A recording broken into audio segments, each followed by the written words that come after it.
Gente, eu queria só atualizar quem está nos visitando, aquilo que nós estamos fazendo aqui todos os domingos. A gente tem se reunido aqui dominicalmente, sem falta, com o objetivo da gente ter esse tempo de comunhão, estudo da palavra. E a gente tem estudado ao longo das últimas semanas, as duas, essa é a terceira, um livro da Bíblia que se encontra no Antigo Testamento chamado Ruth. Nome de uma mulher, muitas mulheres hoje têm esse nome, inclusive graças a Ruth da Bíblia. E eu queria pedir para que você que tem uma Bíblia pudesse abri-la nesse livro. E esse livro tem por tema uma palavra hebraica que a gente tem sempre usado aqui, que é a palavra hesed. E essa palavra hebraica, hesed, ela significa amor. Só que não o amor apaixonado do sertanejo universitário que a gente ouve hoje, mas o amor compromisso, o amor aliança, que inclusive é esse amor que a Najara há pouco falava, que falta nos tempos de hoje. O hesed, a aliança, o compromisso. Um amor que transcende a paixão.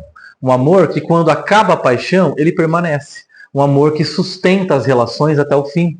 E esse tipo de relação é o que aparece aqui. Um amor não paixão, um amor compromisso. E a gente tem meditado no livro de Ruth em como que a fé, na verdade, diferente do que a nossa intuição diz, né? A fé não se contrasta, não se opõe ao ateísmo. A fé se opõe à vista. O que me impede de ter fé? Confiar no que eu vejo. O que me impede de ter fé? Acreditar que o que eu estou vendo é capaz, é suficiente de me sustentar. Não é. A fé é eu sustentar a minha vida sobre o que é invisível. Isso é fé. A Bíblia diz em Hebreus 11 que fé é a certeza de coisas que não se veem. Então, o que opõe a fé? Ou eu ando por fé, ou eu ando por vista. Então, nesse livro da Bíblia, a gente tem pessoas que estão se movendo na história, não a partir do que vem, seja as tragédias, sejam as coisas boas, mas a partir de coisas que não vêm, a partir de coisas eternas, a partir de coisas que dão sustentação à realidade. Então, a gente tem sido confrontado com essa verdade. Você tem vivido a partir de convicções ou a partir de conveniências? Você toma decisões a partir de uma convicção que vem do eterno, ou você toma uma decisão a partir de uma conveniência circunstancial? Eu decido a minha vida a partir daquilo que eu aprendi de Deus, ou eu decido as coisas da minha vida a partir daquilo que eu acho que pode ser benéfico para mim no momento? A gente tem visto pessoas no livro de Ruth que fazem as duas coisas. Gente que acaba fazendo aquilo, dando um jeitinho e fazendo aquilo que agrada no momento. E a gente também tem pessoas que, surpreendentemente, têm tomado decisões a partir de uma convicção, contrariando toda a lógica humana, toda a lógica da circunstância. Ou eu escolho, ou eu decido. E a gente tem conversado sobre isso. A escolha sempre é por mim. A decisão sempre é por nós. Se eu der para você a chave de escolher, você sempre vai escolher você. Se você der a chave para mim, para eu escolher, eu sempre vou escolher eu. Agora, isso vai acontecer até o momento em que eu tome uma decisão. No momento em que eu tomar uma decisão, a palavra diz, uma cisão, eu faço um corte comigo. Agora, eu rompi comigo. Eu rompi com os meus benefícios. Eu rompi com minhas preferências. E agora eu decidi pelo todo. Então, pessoas maduras são aquelas que aprenderam a decidir pelo todo e não a escolher por si mesmas. Então, o que difere as crianças, os meninos dos homens? As meninas das mulheres? As meninas e os meninos acham que a vida se trata de escolher. Hoje eu gostaria de escolher. Os homens, eles sabem que eles têm que decidir. As mulheres, elas sabem que precisam decidir em prol de algo maior que eles e elas mesmas. E a Ruth é essa mulher improvável. Uma mulher que nem fazia parte do povo de Deus. Uma mulher que nem poderia se chamar de crente. Ela adorava outros deuses, pertencia a outro povo, tinha uma história completamente diferente da do povo de Deus. Não é nem diferente, estou atenuando aqui. Uma história complicada, uma história que começa com incesto. O Moabe, que é o pai do povo moabita, nasce a partir de um incesto entre uma filha e um pai. E a Ruth descende dessa história. E a gente diz, desse lugar não pode vir nada de bom. É dali que Deus vai tirar uma mulher que vai dar um tapa com luva de pelica no povo de Deus e dizer, é possível viver por convicção. Vocês, povo de Deus, não têm vivido assim. E essa mulher mostra para nós algo que nós temos aprendido na semana passada, que é, todos nós somos milho. E todo milho passa pela panela da aflição. Todo milho.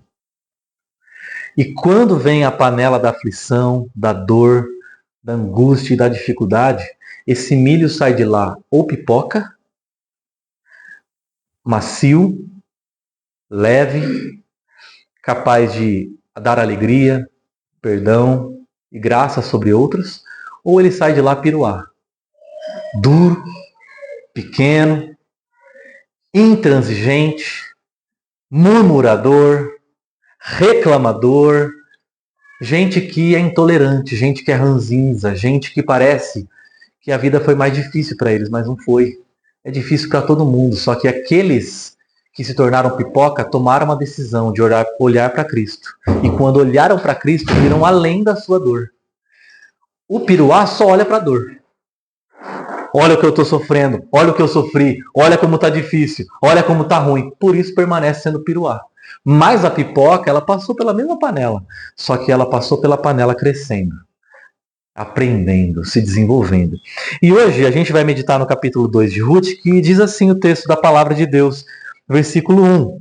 Noemi tinha um parente, Noemi é a sogra, tá, gente? Então, vamos lá, só recapitular um pouquinho da história. Noemi se casou com Elimeleque, do povo de Deus, e eles tinham 2 filhos, Malom e Quilion. Essa mulher com os 2 filhos e o seu marido decidem sair de Belém, porque ali estava ruim, não tinha mais comida, e foram para fora do povo de Deus. Lá morre o Elimeleque, o homem. Essas 2 mulheres se casam com... Esses 2 homens se casam com 2 mulheres, Ruth e Orfa, e aí os 2 homens morrem. Então ficam 3 mulheres viúvas de 3 homens. E essas mulheres decidem voltar para Belém. E Noemi, que é a mulher mais velha, tinha um parente por parte de marido, o Elimeleque falecido. E esse parente aí era um homem rico e influente. Pertencia ao clã de Elimeleque e chamava-se Boaz. O que é clã? Só para organizar nossa cabeça. Israel era um povo organizado por tribos, 12 tribos, cada tribo tinha clãs. E cada clã tinha famílias. Tá? E aí, no clã de Elimeleque, o falecido, tinha um homem chamado Boaz, que pertencia à mesma árvore genealógica, mesma família. Tá? E esse homem, a Bíblia diz aqui que ele era o quê? Como que diz na sua Bíblia aí? Ele era um homem... Qual que é a descrição que se faz aí?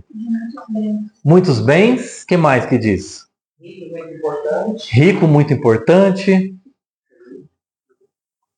Enquanto eu preparava esse texto, eu li o versículo em outra versão da Bíblia, que na tradução optou por fazer a seguinte descrição de Boaz.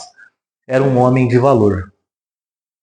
Eu achei tão acertada, porque quando fala assim, o cara era rico, você fala assim, era rico. Mas ele era mais do que rico. Ele era um homem que tinha valor. É diferente você tratar com uma pessoa que lida com a vida a partir dos preços e uma pessoa que lida com a vida a partir do valor. Era um homem de valor. Era um homem de valores. Era um homem de princípios. Era um homem que não se relacionava com as pessoas como se fossem produtos. E que não estava à venda.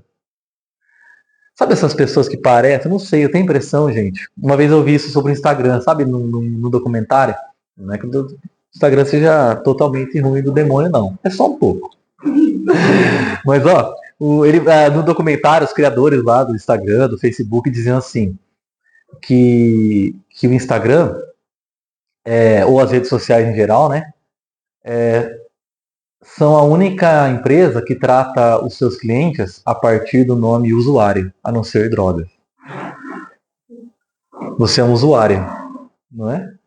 E a outra coisa que me chama a atenção que ele falou é que o Instagram e as redes sociais, eles têm um produto.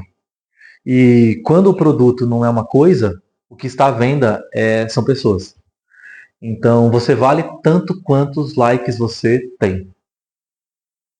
Sabe essa coisa de acreditar que a vida se trata do quanto você tem para receber ou oferecer?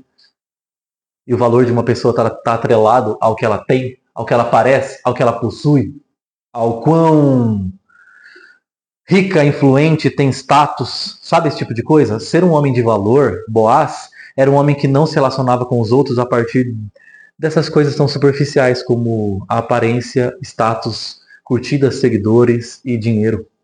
Era um homem de valor. Ele era rico também, porque ele era um latifundiário, tipo, era um cara assim que tinha bastante terra. E ele era parente dessa família pobre, no caso só de mulheres viúvas, agora Ruth e Noemi. E era um homem que, assim, olha o versículo 4, que interessante, gente, que fala sobre ele. Ó, naquele exato momento, Boaz chegou de Belém e saudou os ceifeiros, então os caras que trabalhavam para ele, tá? Seria quase os nossos boia fria, alguma coisa assim, sabe? Os ceifeiros que estavam lá trabalhando, colhendo. E o Boaz é o grandão, então ele estacionou lá a Mercedes dele e tal. Aí ele estacionou, tal, o carro dele ali, beleza. Aí ele saiu do carro e aí ele saudou os caras que trabalham para ele. E como que ele saudou esses caras? O que a Bíblia diz? O Senhor esteja com vocês. O Senhor esteja convosco. Ele disse isso para os caras que estavam trabalhando para ele. Acho interessante que a primeira fala do Boaz na Bíblia é falar o nome de Deus. E o nome de Deus é Senhor. Não está em letras maiúsculas na sua Bíblia? Ele está falando a palavra Yahvé. É o nome pelo qual Deus se revelou apenas ao seu povo. Eu conheço o Deus recede, o Deus da aliança, o Deus que tem um compromisso com a gente. Né? Mas aí o mais surpreendente não é que ele fala de Deus. Porque qualquer patrão pode falar de Deus. Né? Deus te abençoe, entra lá e fala. Mas normalmente quando o patrão é ruim, como é que os empregados respondem? Deus abençoe, caramba, cara, mão de vaca muquirana, não é? Mas como é que os caras respondem ali? Olha só, eles responderam: o Senhor te abençoe. Isso aqui é surpreendente. Isso é surpreendente.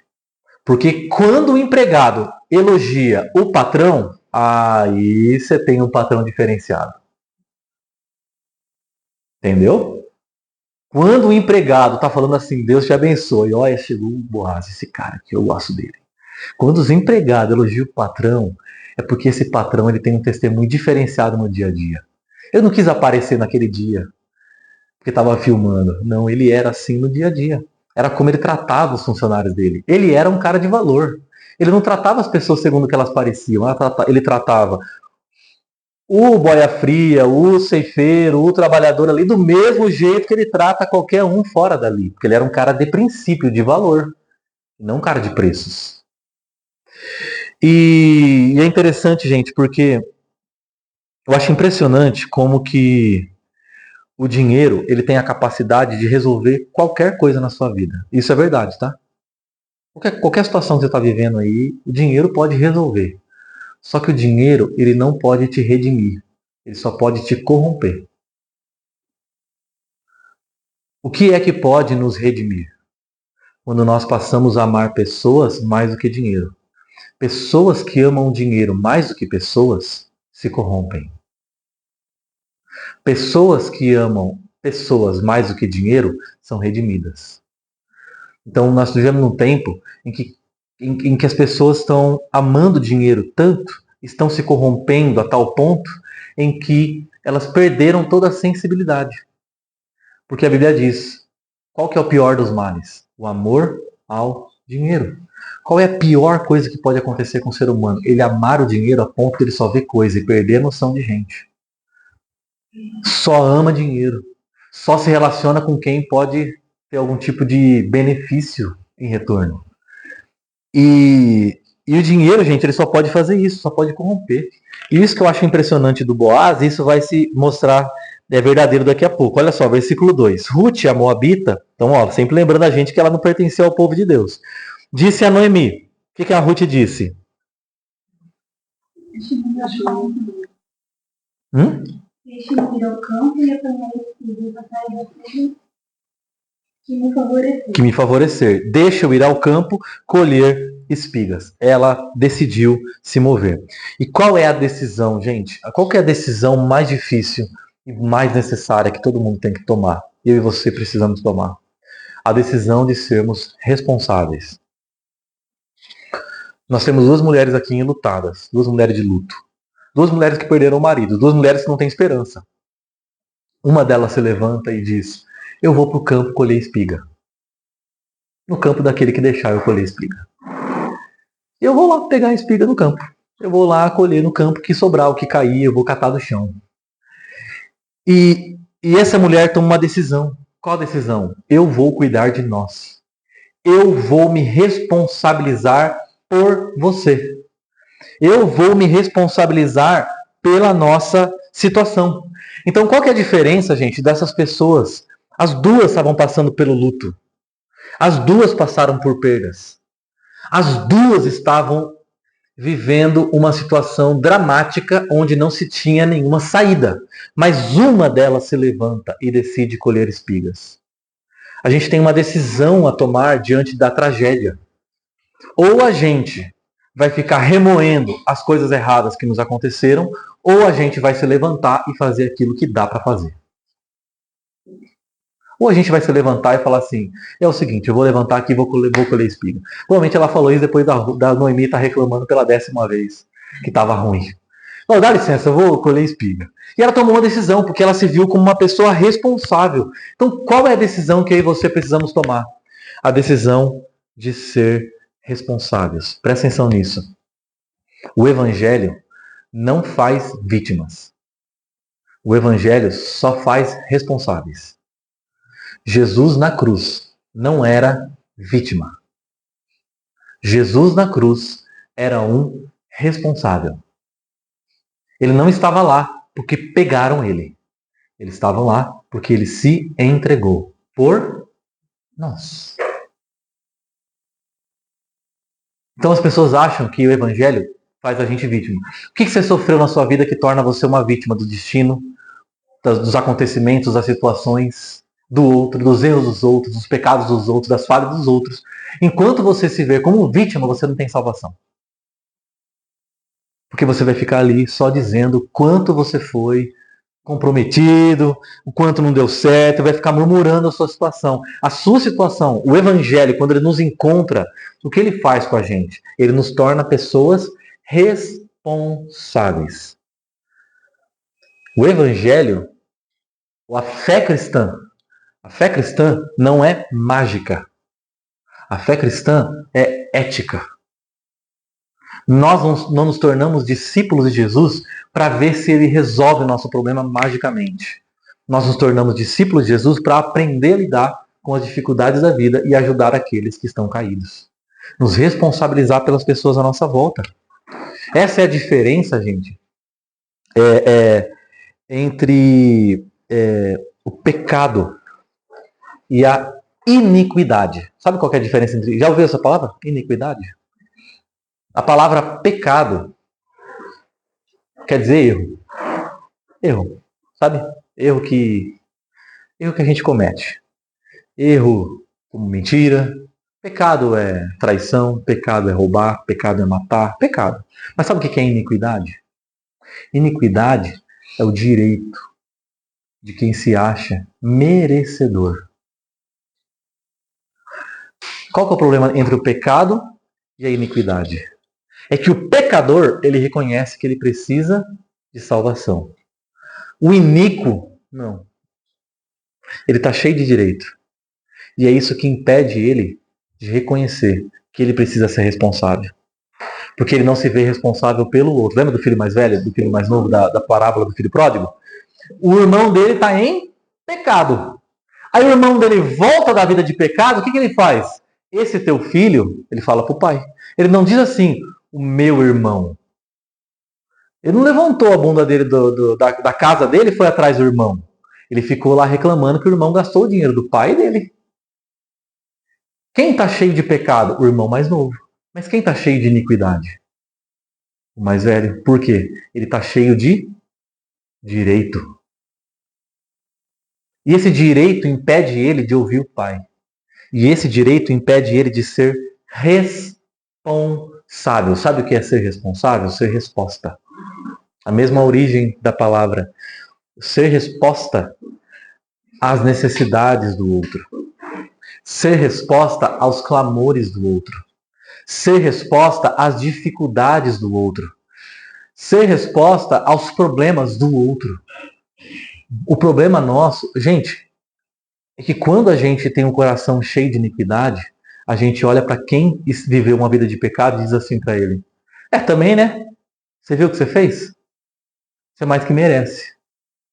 E eu me desresponsabilizo pelo outro, porque ele merece estar vivendo o que ele está vivendo, uma vez que foi ele que caçou, ele que pecou, ele que errou, ele que falhou, ele que se vire. Então, gente, os botecos, as casas de prostituição, tá tudo cheio de pecado, mas sabe onde está cheio de iniquidade? Na igreja. Porque é na igreja que as pessoas estão dizendo para si mesmas: graças a Deus eu estou fazendo tudo certo, o pecador é o outro.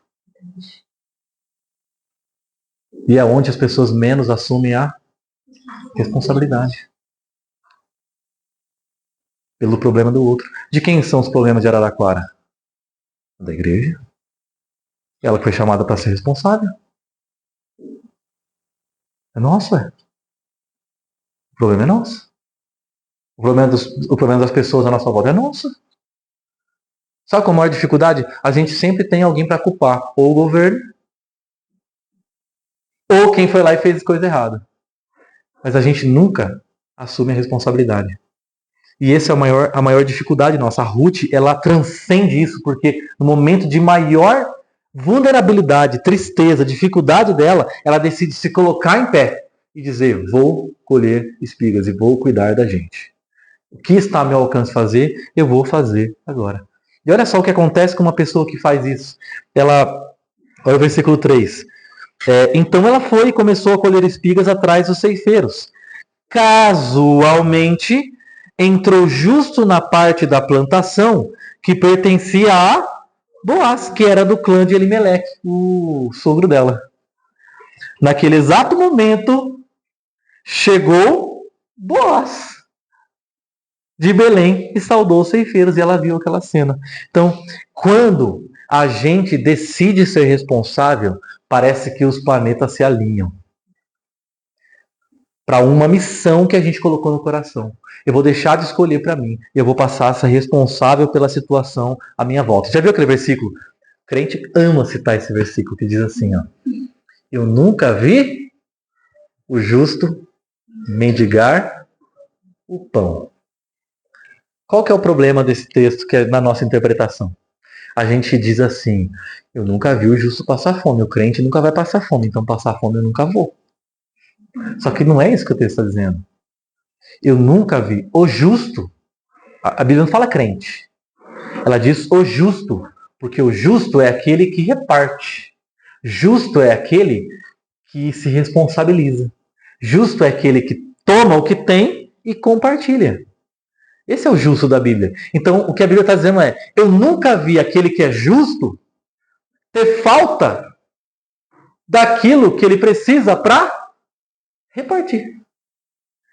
Ela não diz assim: eu nunca vi um crente que fica clamando e pedindo que Deus dá para ele. Eu nunca vi um justo que falta na mesa dele para poder dar. Nunca vi uma pessoa que, daquilo que ela precisa para repartir, para abençoar, ela tem. A gente sempre tem aquilo com que repartir. Sempre. A grande questão é: a gente vai fazer uso das coisas que a gente tem para abençoar? Ou a gente sempre vai ficar pedindo para a gente? Para aquele que tem a disposição no coração de abençoar, nunca vai faltar. Nunca. Por isso que a Bíblia fala assim: busquem em primeiro lugar o reino de Deus, e todas as coisas vão ser acrescentadas. Então, no momento em que a Ruth falou assim: eu vou decidir ser responsável por nós, vou pegar espigas. Parece que os céus se moveram, tirou o Boaz de onde estava.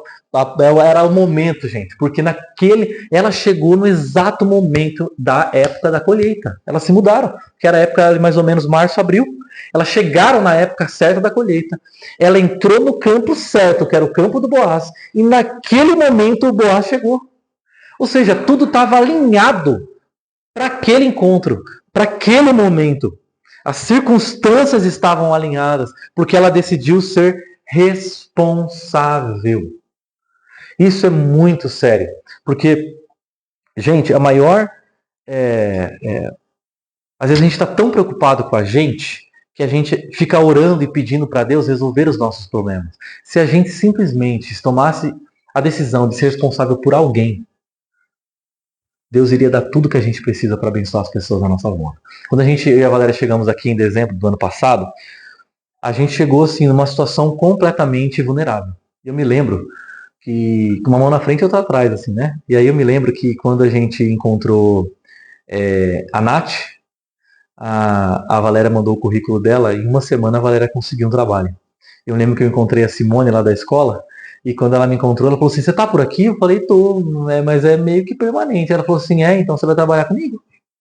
Aí o André, que é o marido dela lá da escola, falou assim, Simone, não tem lugar para ele trabalhar na escola. Ela falou assim, tem. Naquela semana uma pessoa pediu a demissão. Do nada. E ela falou assim, agora eu tô ligando que eu tô desesperado, eu preciso de alguém para trabalhar aqui comigo. E aí eu comecei a trabalhar com ela. E é engraçado, né, que agora a Joyce, né, passou o nosso contato para a Dani, que tem uma empresa aqui, e a gente começou a trabalhar com ela também. E eu acho impressionante, porque no momento em que nós nos sentimos muito vulneráveis, Deus nos deu responsabilidades. Então a gente tem uma decisão. Ou eu vou ficar remoendo os meus problemas, ou eu vou me responsabilizar por alguém. Crente procura emprego. Filho de Deus trabalha. Não procura emprego. Não é assim, meu Deus, eu estou precisando de um emprego para poder ter o que comer. Não. Começa a se responsabilizar por quem está perto de você.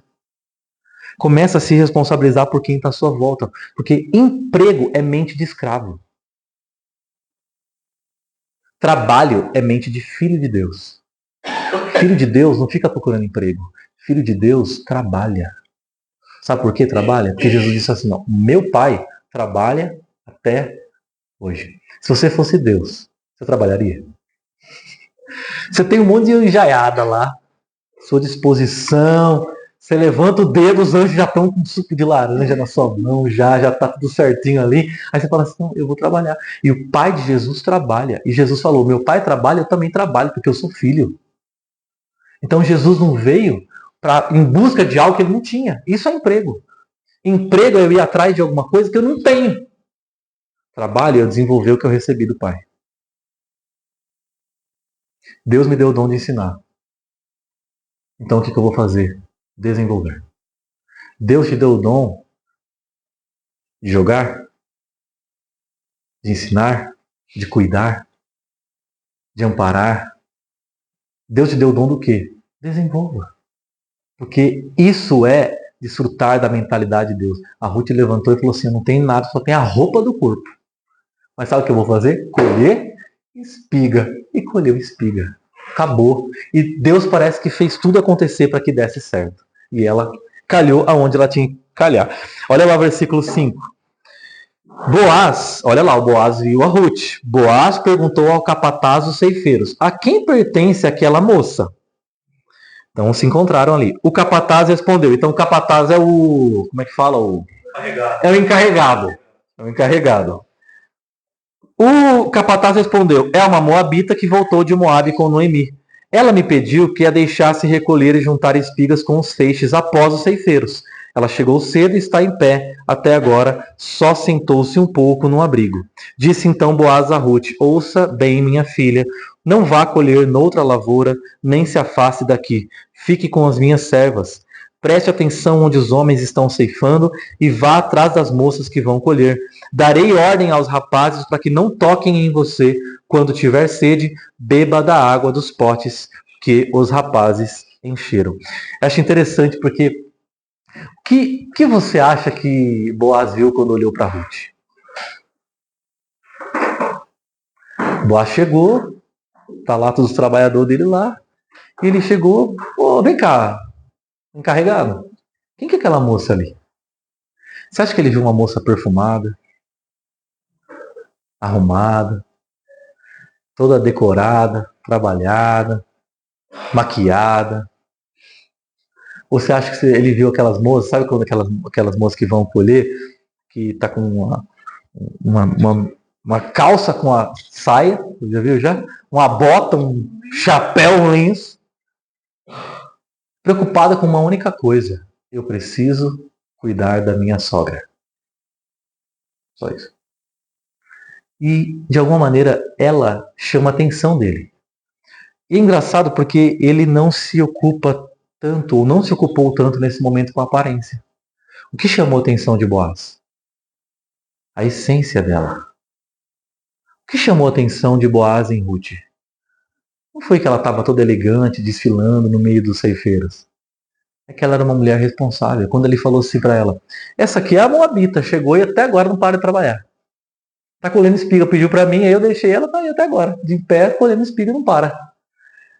E aí isso me faz pensar o seguinte, o quanto, na verdade, o que atraiu Ruth aos olhos de Boaz não foi a aparência dos olhos, foi o conteúdo. Ele olhou para ela e falou assim, tá aí, uma moça diferenciada, responsável, trabalhadora, dedicada, esforçada, que pensa não só em si, mas que está aqui lutando, que está aqui se dedicando. E aí ele se dirige a ela dessa maneira, ele fala assim, minha filha, eu amo essa expressão. Porque no momento em que ele fala assim com ela, vê que o olhar dele para ela, falar ao dirigir, minha filha, você não fala assim com uma pessoa que está querendo, né, alguma coisa, né? Ele decidiu adotar a Ruth. O Boaz decidiu adotar Ruth. Eu imagino o Boaz acordando naquela manhã, ajoelhando perto da cama, e dizendo, Deus, abre meus olhos para aquilo que o Senhor está fazendo hoje no mundo. Eu quero participar disso. E aí no momento em que ele chega no campo, ele vê a Ruth. Ele diz, pronto, está aí a resposta da sua oração. Você vai se responsabilizar por ela ou não. E ele decide adotar. Por que eu estou falando da linguagem de adoção? Nós precisamos aprender a adotar. Ruth adotou sogra, a Noemi. E o Boaz adotou Ruth. Aqui nós temos um processo todo de adoção. Sabe o que é ser responsável por alguém? É adotar essa pessoa. Muitas pessoas, gente, isso aqui presta atenção que é muito importante. Muita gente quer ter filhos. Quantas pessoas querem ser pais? Muita gente quer ter o filho como se fosse um troféu. A conquista da sua humanidade. Mas quantas pessoas querem se responsabilizar? Querem adotar os filhos de Deus? Porque para ser pai e para ser mãe, você não precisa ter um filho gerado de você. É só você adotar. Eu não estou falando de adoção legal. Eu estou falando de você adotar no seu coração uma pessoa que precisa de você e está agora à sua volta. E Deus está todo dia chamando a sua atenção para ela e você se recusa a prestar atenção. Porque você quer um filho gerado do seu ventre. Um filho gerado do seu sêmen. Mas você não percebeu que Deus está chamando a sua atenção para uma pessoa que está à sua volta. E ela precisa de você. Boaz, quando chegou, não sei quantos anos ele tinha, talvez 40, 45, não tinha um filho. Mas ele olhou para Ruth e diz, eu vou adotar essa mulher. Assim como ele havia adotado outras pessoas que trabalhavam para ele. A gente precisa adotar as pessoas. E sabe quem que a gente quer adotar? Pessoas fáceis. Não é? A gente não quer adotar quem tem gênio difícil. Tipo assim, Ruth decidiu adotar a Noemi. Você acha que a Noemi era uma mulher fácil? Imagina. Quando a Ruth perdeu o marido, perdeu o filho, estava amargurada, depressiva, se no pior estado, e a Ruth fala assim, onde você morar, eu vou morar, o seu Deus vai ser o meu Deus, e é isso, eu estou te adotando agora, eu vou cuidar de você.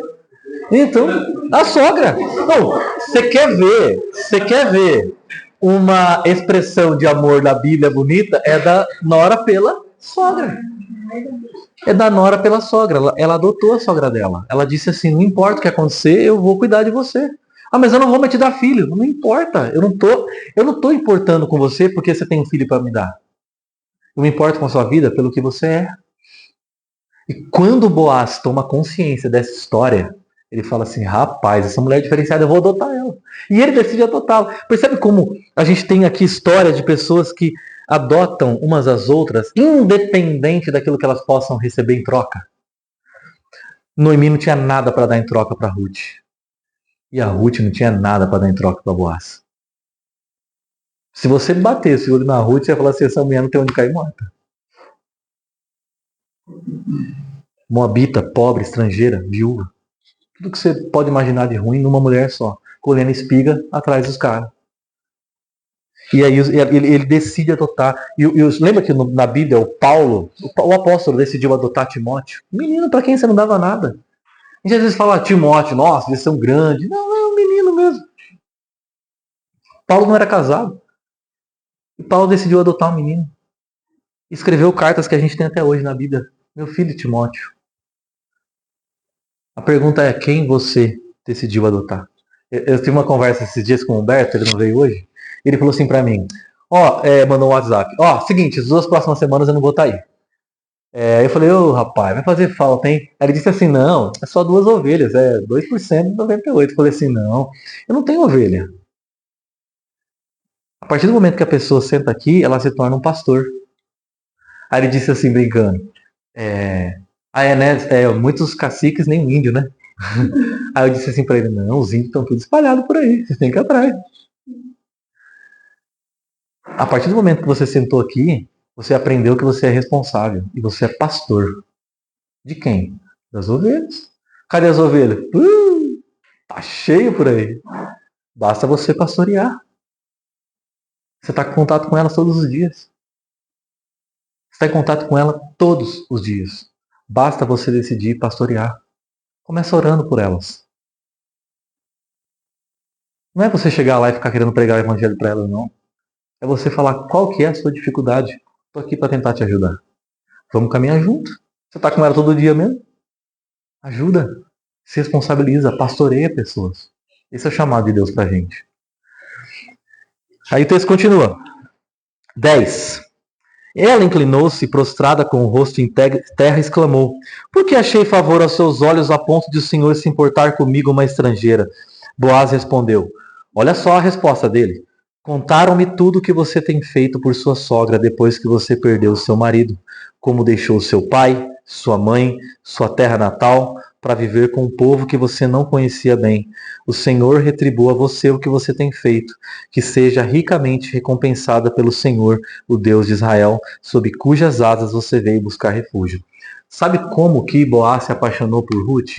Não foi pelo olhar, não foi pelo que ele viu, foi pelo que ele ouviu. Eu ouvi de você. E o que eu ouvi de você é bom. Por isso que eu decidi fazer o bem a você. É engraçado que eu estava falando de Instagram há pouco tempo. Como a gente vive num tempo em que a aparência importa mais do que a essência. E é por isso que as pessoas fazem, deixam de fazer, não importa. Mas para Boaz o que importou realmente não era o que ele viu, mas o que ele ouviu a respeito dela. E aí é interessante, né, gente? Porque ela pergunta, e aí, mas por que você se importou comigo? E ele responde, eu ouvi tudo que falam de você, e eu respondi, ele respondeu, é o Senhor, e que o Senhor retribua, e que o Senhor cuide de você, e que o Senhor abençoe a sua vida, e que o Senhor retribua ao bem, a todo bem que você tem feito. Eu acho interessante que ele fala de Deus o tempo todo. Eu acho isso impressionante. E por que eu acho isso impressionante? Porque primeiro as pessoas veem as nossas ações. Depois elas veem quais são os nossos valores através das nossas ações. E depois elas ficam curiosas, que nem a Ruth ficou. Por que você está fazendo isso? E aí ele falou, o Senhor.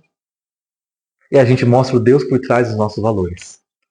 Primeiro as pessoas veem as nossas ações. Depois elas veem os nossos valores. Depois a gente apresenta para eles o Deus que está por trás dos nossos valores. O que a gente está querendo fazer antes de tudo? Mostrar Deus. E se antes de mostrar Deus, a gente mostrasse os nossos valores, e quando as pessoas ficassem curiosas, a gente dissesse, na verdade é Deus. E eu acho impressionante nesse texto, é que ele disse, o Senhor te retribua, o Senhor lhe faça o bem. Por que isso é importante? Porque quem que vai fazer o bem no final das contas para Ruth? Boaz. Ué? Mas ele fala, Deus te abençoe. Se Deus te abençoe, por que eu vou te abençoar? Sabe qual que era a compreensão de Boaz? Boaz decidiu ser a presença de Deus na vida dela. Às vezes a gente fala assim para as pessoas, não, que Deus te abençoe, viu? Com uma maneira de meio que se... Passar a responsabilidade. Exato, passar a responsabilidade. Mas na Bíblia é o contrário. Quando ele diz assim, que o Senhor te abençoe e o Senhor te retribua, Do alto vem uma voz. Quem que vai fazer isso por nós? Não, é eu. Toda vez que a gente diz assim, não, que o Senhor te abençoe, que o Senhor cuide de você, que o Senhor te retribua. Aí do alto vem uma voz dizendo assim, e aí? E como é que você vai abençoar? E como que você vai ser? Então, ser responsável por alguém é adotar. Ser responsável por alguém é você ser a presença de Deus na vida dessa pessoa. Sabe por que Jesus subiu para o céu depois que ele ressuscitou? Para ter um corpo na terra. Ser responsável por alguém é a gente entender finalmente que a gente nesse mundo é corpo de Cristo. Cristo vai abençoar as pessoas. Como? Através de nós. Como é que Deus vai fazer a diferença na vida de alguém? Através de nós. Como é que Deus retribuiu todo o bem que Ruth fez para com a sua sogra? Através de Boaz. Boaz falou assim, então Ruth, é isso, vai para sua casa que eu vou orar por você. Vou lá, inclusive, colocá-la no grupo de oração, o pessoal orar pela Ruth. E é isso, vamos orar pela Ruth para Deus abençoar a Ruth. Não, ele nem orou. Gente, nem ora das coisas que Deus já sabe que tem que fazer, nem ora. Você já sabe o que tem que fazer? Faz. Não fica falando que Deus te abençoe. Que Deus orar pela sua vida. Se você sabe que você pode fazer alguma coisa, faça. É isso que o Boaz fez. Ele decidiu fazer algo por ela. Ele decidiu ser a presença de Deus na vida dela. Então, assim, você quer ver o mundo melhor? Você quer ver um mundo diferente? Quando as pessoas começam a dizer demais, sabe assim, onde está Deus no meio da tragédia? Onde está Deus no meio de tudo isso? Cadê Deus no meio dessa situação? O avião caiu, pegou fogo, não sei aonde, tem gente morrendo aonde? Cadê Deus? Os cristãos deveriam responder o quê? Está aqui? Nós estamos aqui trabalhando, aqui fazendo alguma coisa. Quando as pessoas começam a perguntar demais, é porque talvez elas não estejam vendo. E se elas não estão vendo, é porque alguém não está assumindo a sua responsabilidade de ser Deus na vida do outro. Numa sociedade em que a igreja assume a responsabilidade, as pessoas param de perguntar onde está Deus. Porque elas sabem onde encontrá-lo. Não é na igreja, lá no lugar. É na vida do outro. É na vida do outro. E sabe o que eu acho incrível? É a resposta que ela dá. Ela fala assim, ó, lá no versículo 13. E disse ela, continue eu assim a ser bem acolhida, meu Senhor. O Senhor me deu ânimo e encorajou sua serva. E eu sequer sou uma de suas servas. Eu gosto muito dessa expressão. Essa sua atitude me deu ânimo. Sabe por quê? Ânimo no português é uma palavra que tem a mesma origem da palavra alma. Então quando ele diz assim, o que o Senhor fez por mim me deu ânimo, ela está dizendo, o que o Senhor fez por mim me devolveu alma, me devolveu vida. Agora o Senhor me recobrou o ânimo, eu consigo continuar pelo que o Senhor fez por mim. Esse é o resultado de quando a gente decide ser a presença de Deus na vida de alguém. A gente dá ânimo para essas pessoas. Pessoas que estão desanimadas. Gente, eu semanalmente ouço de pessoas que estão depressivas, ansiosas, se entregando aos remédios. Não estou falando nada contra, não. O remédio, o psicólogo, nada disso. Quantas pessoas estão à nossa volta precisando de alma? Precisando de ânimo? Quando eu falo da gente se responsabilizar pelo mais próximo, não é dar dinheiro. Na maioria das vezes, é dar ânimo. É devolver a alma. É ouvir. É dar a oportunidade das pessoas saberem que tem alguém com elas.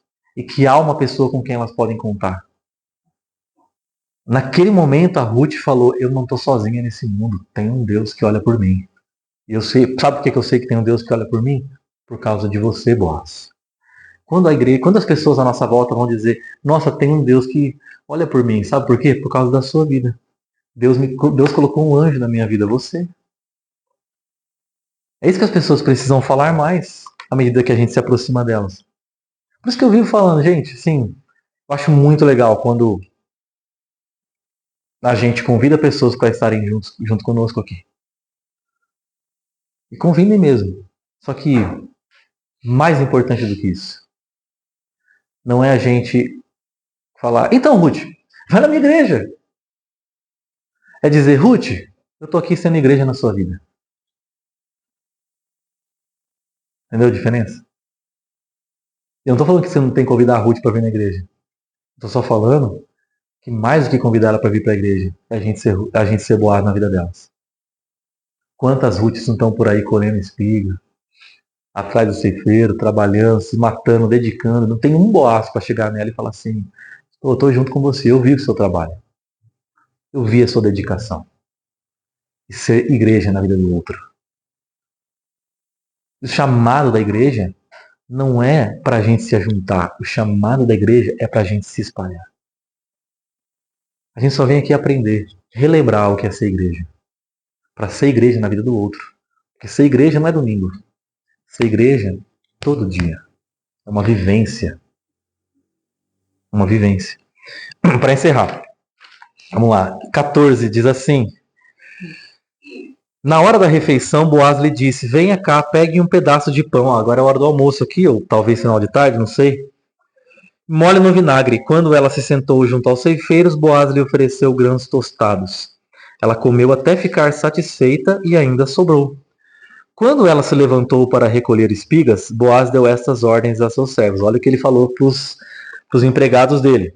Mesmo que ela recolha entre os feixes, não a repreendam. Ao contrário, quando estiver colhendo, tirem para ela algumas espigas dos feixes e deixem-nas cair, para que ela as recolha, e não a impeçam. E assim Ruth colheu na lavoura até o entardecer. Depois debulhou o que tinha juntado, quase uma arroba de cevada, 13 quilos mais ou menos de comida ali, de espigas ela pegou. E aqui ele chamou ela, ele disse, olha, Ruth, senta aqui comigo. E ela comeu ali junto com ele. Na verdade, assim, né, ele comia junto com os caras ali, com os trabalhadores. E aqui acontece algo muito importante. Tinha uma lei nessa época que chamava-se Lei da Respiga. Todo trabalhador, toda plantação deveria ter algumas espigas caídas no chão. E a lei era a seguinte, se você está colhendo espigas, caiu no chão uma, não abaixa para pegar, larga para trás. Continua colhendo. Porque essa que acabou de cair pertencem a 4 grupos de pessoas. Pobres, estrangeiros, viúvas e órfãos. Ok? Detalhe, Ruth era pobre, estrangeira, viúva, só não era órfã, né? Mas deixou os pais dela. Então, tipo assim, quando ele fala assim, se ela pegar da espiga, não repreenda. Aliás, fala o seguinte, deixa cair uma de propósito. Deixa umas no chão ali e tal, deixa cair, para que ela chegue, ela tenha aquilo que pegar. Porque se vocês forem muito eficientes, não vai sobrar nada para ela. Então deixa cair umas de propósito. E então, ele está de propósito cumprindo uma lei, indo além da lei. Que a lei era tipo assim, só se cair. Mas ele estava dizendo, deixa ela pegar do pé, deixa ela pegar do chão, derruba no chão algumas. Ele estava indo além. E sabe por que isso é impressionante e necessário? Porque naquele tempo, o povo de Deus não obedecia à lei.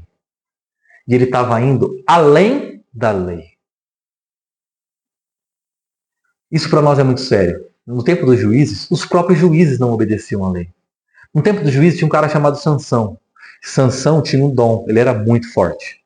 Mas ele não usava a força dele para ser responsável pelos outros. Ele usava a força dele para fazer 2 coisas. Comer e atrair mulher. Esse era o Sansão. Esse era um juiz. O povo de Deus não obedecia à lei de Deus. Boaz, naquele tempo, ia além. Sabe o que isso me ensina? Que ser responsável é o ser uma pessoa que não se adequa ao que está à minha volta.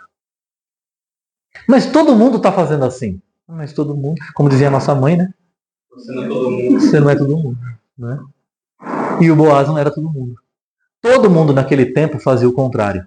Todo mundo naquele tempo não queria saber do pobre, da estrangeira, da viúva e do órfão. Não queria saber. O Boaz estava agindo diferente. E a Bíblia fala para nós constantemente, nós vivemos num mundo relativista, de relações frágeis. Tá ruim, troca. Vai embora, deixa para trás, abandona. Um mundo sem valores. Um mundo de conveniências. E o que Deus fala pra gente é, Você precisa ser luz nesse mundo. E como que você é luz nesse mundo? Seja responsável quando ninguém é. Ah, mas lá no meu trabalho ninguém é responsável. Mas Deus colocou você lá.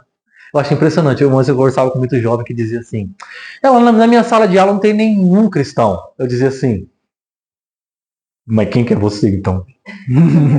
Tem um, você, ué. Mas parece que quando as pessoas dizem isso, sabe para que elas falam isso? Para justificar um estilo de vida. Não tem ninguém lá. Então, né, fazer o quê? Vão viver igual a todo mundo. Então, mas a Bíblia diz: não, sejam luz no mundo escuro. Sejam farol no mundo. Gente, o farol, pensa no papel de um farol para uma pessoa que está perdida no meio do mar, não sei quantos dias, não sabe para onde ir, não sabe o que fazer, de repente ela vê um farol. Se ela vê um farol, é porque tem terra. Se tem terra, ela vai poder desembarcar. Quando a Bíblia fala assim, seja um farol, está dizendo assim, ó, seja luz para quem está perdido, seja uma orientação, uma luz no fim do túnel, no seu trabalho, na sua família, na sua casa, onde você estiver. Quando ninguém está fazendo, está aí a oportunidade da gente fazer alguma diferença na vida de outros. E aí, o texto diz assim, encerrando, ó, 18, carregou-a, e depois ela pegou tudo que ela recolheu, né? Colocou num saco e carregou para o povoado, e sua sogra viu. Olha lá, ela voltando para casa no final da tarde. A sogra viu quanto Ruth havia recolhido quando ela ofereceu o que havia sobrado da refeição. A sogra lhe perguntou: onde você colheu hoje? Onde você trabalhou? Bendito seja aquele que se importou com você. Então Ruth contou à sogra com quem tinha trabalhado. O nome do homem com quem trabalhei hoje é Boaz. E Noemi exclamou: seja ele abençoado pelo Senhor, que não deixa de ser leal e bondoso com os vivos e com os mortos. Boaz estava honrando a vida dos mortos, a vida do Elimeleque, a vida dos homens que faleceram. E acrescentou: aquele homem é nosso parente, é um de nossos resgatadores. E Ruth a Moabita continuou: pois ele mesmo me disse também: fique com os meus ceifeiros até que terminem toda a minha colheita. Então Noemi aconselhou a sua nora Ruth: é melhor mesmo você ir com as servas dele, minha filha. Noutra lavoura poderiam molestá-la. Assim Ruth ficou com as servas de Boaz para recolher espigas até acabarem as colheitas de cevada e de trigo, e continuou morando com a sua sogra. Perceba quantas vezes fala sobre a possibilidade dessa mulher ser molestada. Esse era o tempo que eles viviam. Cair na plantação de Boaz foi um milagre na vida dela. E ele tá dizendo, a sogra está dizendo: que milagre você ter conseguido um lugar desse e um homem desse. E não bastasse isso, ele é um resgatador. Sabe qual é a palavra usada aqui? Um redentor. E sabe o que está dizendo no final das contas? Que existe uma lei na Bíblia que dizia que quando um homem falece, a mulher fica vulnerável, ela não tem mais com que se sustentar. Logo, um irmão deveria se casar com a mulher, é isso mesmo, se casar com a cunhada, e ele deveria gerar filhos, e ele deveria sustentar a mulher viúva. Só que o irmão também tinha morrido. Logo, um parente mais próximo deveria se casar. Quem era o parente mais próximo? Boaz. Então ela está falando, esse homem é aquele responsável por nos redimir dessa situação. E esse homem disse o que para ela? Não é só hoje que você vai colher, não. Você vai colher até o fim da colheita. Pode voltar aqui amanhã. E pode voltar aqui depois da manhã. E pode voltar aqui na semana que vem, que vai ter trabalho para você. Boaz demonstra para a gente o coração de Deus, que a gente havia dito aquela palavra, recebe. Ele decidiu manter um compromisso com aquela mulher. Ele decidiu ser leal àquela mulher. Ele decidiu ser fiel àquela mulher. Isso me faz lembrar, lá em João capítulo 13, quando Jesus está reunido com seus discípulos na sua última noite. E a Bíblia diz, começa assim, aquele texto. Jesus amou os seus discípulos e amou-os até o fim. Amou-os até a cruz. Ele não os abandonou. Quando todos o abandonaram, ele não os abandonou. Isso me faz lembrar que Jesus, naquela noite, ele celebrou a ceia. Ele fez algo muito parecido com o que a Ruth fez aqui. Porque o Boaz entregou a comida para Ruth. E aí Ruth comeu, ficou satisfeita e sobrou. E sabe o que ela fez com a comida que sobrou? Guardou, chegou em casa e deu para a sogra. Sabe esse movimento de receber e repartir? Receber e repartir. Receber e repartir. Esse é o significado da ceia. Ceia não é um pão sagrado que eu como para Deus me abençoar. Ceia é uma pedagogia que Deus estabelece com a gente. Tudo que vier à sua mão, reparta. Se você tem condições de repartir, reparta. Se você recebeu, reparta. Quando o pão chega na mão de Jesus, ele não come, ele parte, entrega aos seus discípulos e os discípulos participam da ceia. A gente vai participar hoje da ceia que a Najara preparou para a gente.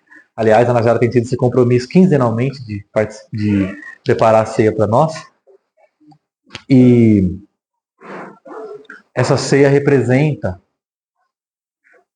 o amor recede de Deus, o amor compromisso de Deus, o amor de um pai que nos ama até o fim. Obrigado, Jorge.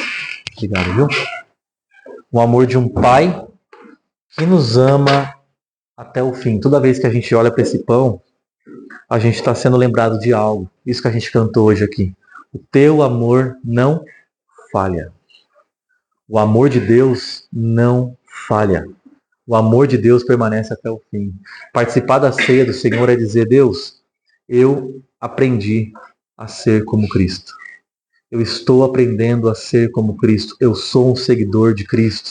E eu quero que a minha vida seja como esse pão, repartido. Eu quero que a minha vida seja como o teu corpo. Corpo de alguém que é entregue.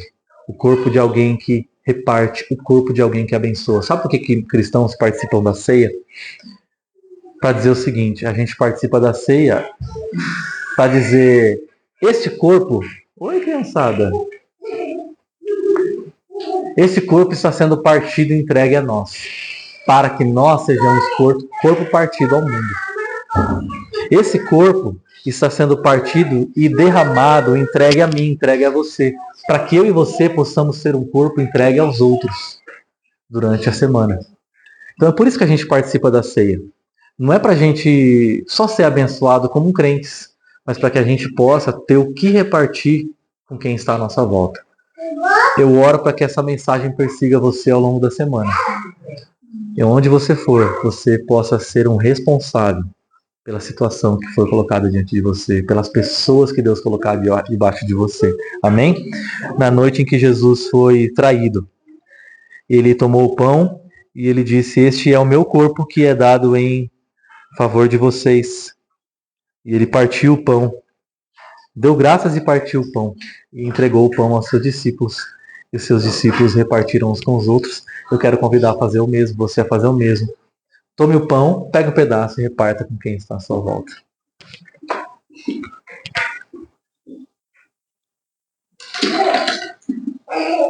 Salvazinha.